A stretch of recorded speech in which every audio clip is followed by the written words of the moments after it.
waiting to hear from Clint, let us talk about what happened on my way. On my way home, coming from the school after having a wonderful reading today. I am with book pals, so I really enjoy that. I was stopped by a lady, and she just stopped me, and she says, "Oh, it's a shame. It's just a shame what happened." I said, "Excuse me, what happened?" Obama, he just looked, he was just so awful. He didn't fight back. He just didn't fight back. If it was Orientals, if it was Mexicans, if it was anybody, they would have fought back. I said, "Oh, but sweetheart, what do you mean?" I watched the debate and he didn't open up his mouth, period. I said, "Well, you know what?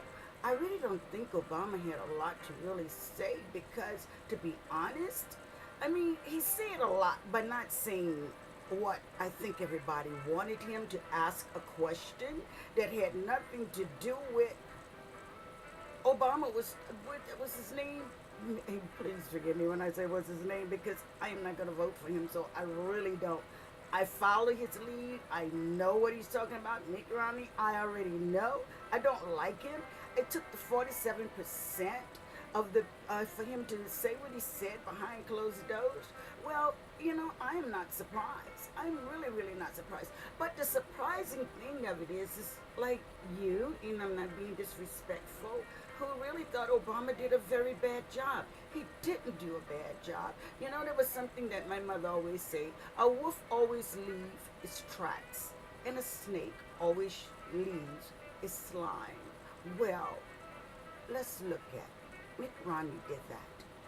He did a secret thing behind closed doors. That's like in the closet. He made a very terrible remark about 47% of the American people.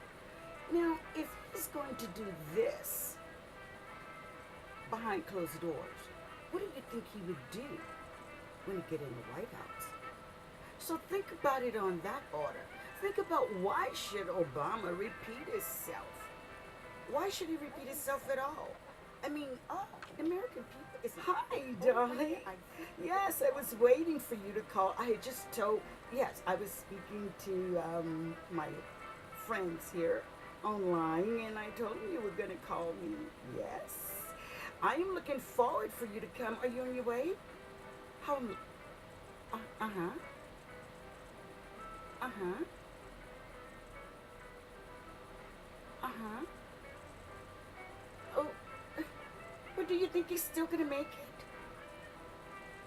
it? Yes, I know you are very busy, and I know you're working on a new movie.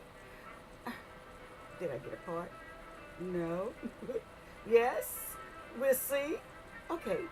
But listen, I've already told my friends you were going to come over because we talked about this all night. You and I, we were on the phone for hours talking about this.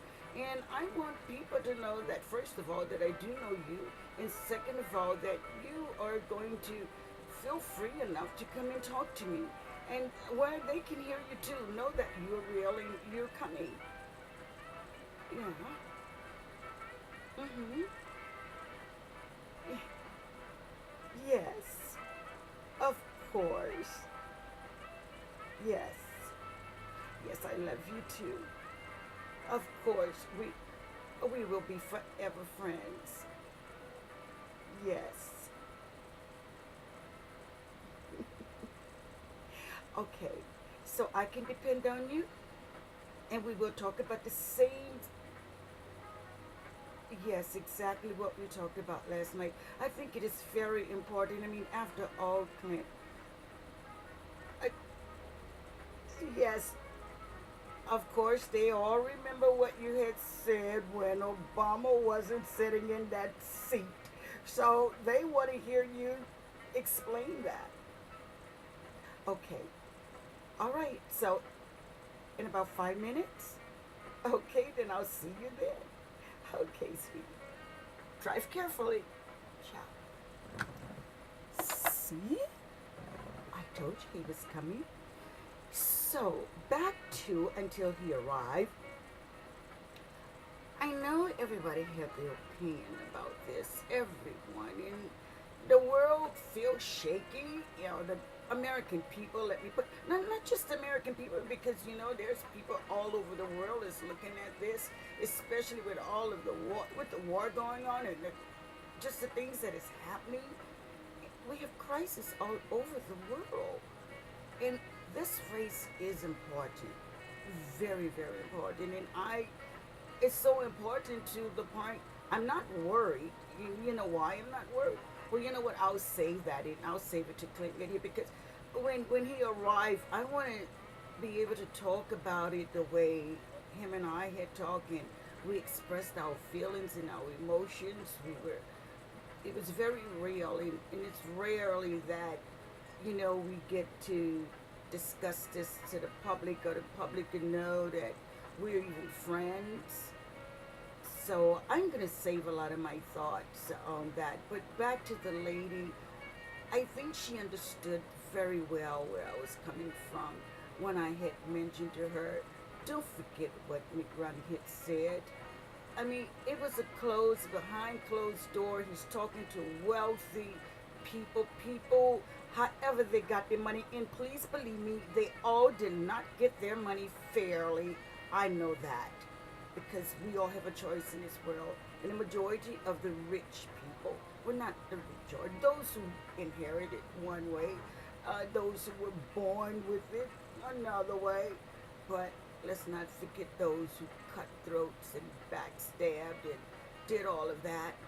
And when the empire falls, they wonder what happened. Well, please believe me, they were all behind that closed door when Mitt Ronmey was talking to. Oh yes, they were there. That's why he felt like he had to shut the door, because oh yeah, they definitely knew. hmm But there is a thing about life. Wonders never cease. And when it's for you to know something, you're going to know. Oh, yes, you will. And it was for us to know that. He could not be that secret. He could not be that careful. Oh, no, he could not. Because you know who was ahead of this? God. Yes, I'm a believer. God was ahead of this show. And this is why that camera was there. It was definitely there. My So friend. we needed to know. We needed to know the truth. And I do believe know the truth, and it will set Eastwood, you my friend. I told you guys he was coming. Yes, I was just talking to my friends here online, and they wanted to hear what our conversation was about last night. Mhm. Yeah. Well, you can start. You can start by saying we all heard your whole little speech at the big thing. You called it the big thing. Of course. Absolutely. Yeah, we know what your feelings are, and it is nothing, because you are a Republican, and that's understandable. And all Republicans are going to feel that way. The majority of them who have really felt that Rome was built in a day, and we have to look at it that way.